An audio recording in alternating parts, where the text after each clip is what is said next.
It's bookingan time at meron kaming 5 revealing questions para sa aming tatlong pretty guests. Pero para malaman natin kung sino ang sasagot ng questions na ito, meron pa kaming roleta. Ako taga-ikot. Kung kanino matapat ang picture, siya ang sasagot sa aming question. Roleta girl ako, te. First question, LJ. LJ. Kailan ka huling nakipag-date at sino ang kasama mo? Tagal ko na nga hindi nag-date eh. Date nga tayo mamaya.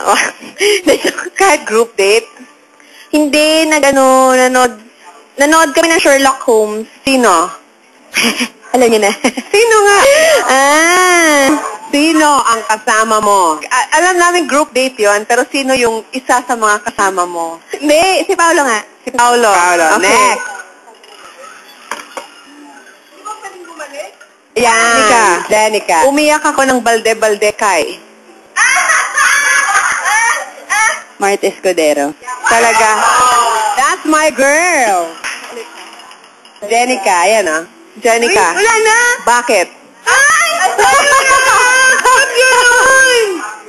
Bakit ka umiyak ng balde-balde?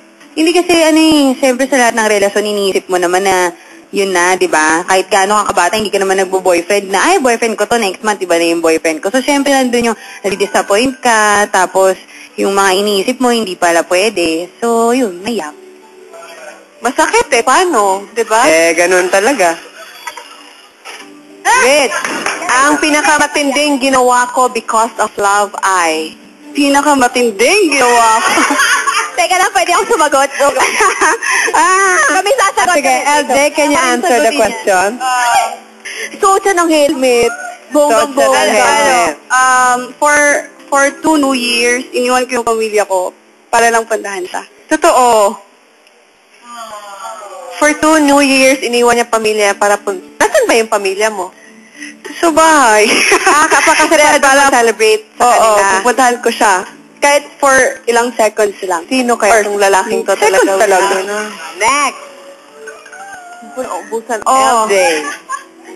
Sino sa mga kapuso guys ang nakikita mong, aside from Paolo, okay? May Sino ganun sa mga talaga, kapuso guys ang nakikita mong pasok sa iyong standards para maging boyfriend?